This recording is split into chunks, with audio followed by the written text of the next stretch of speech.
Yo Masudi gonga 5 huyo. Siri imefichuka. Yaani mwanangu mimi siri imefichuka. Mimi ndo nishaisha habari. Kwisha.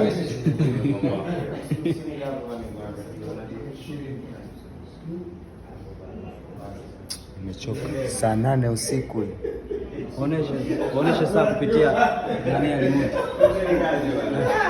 Saa 8 usiku. Saa ngapi? Saa 5:47. Saa ngapi? Saa 5:47. Ya kweli hayo? Jamani. Ngoja tuangalie saa hiyo. Ya kweli hayo?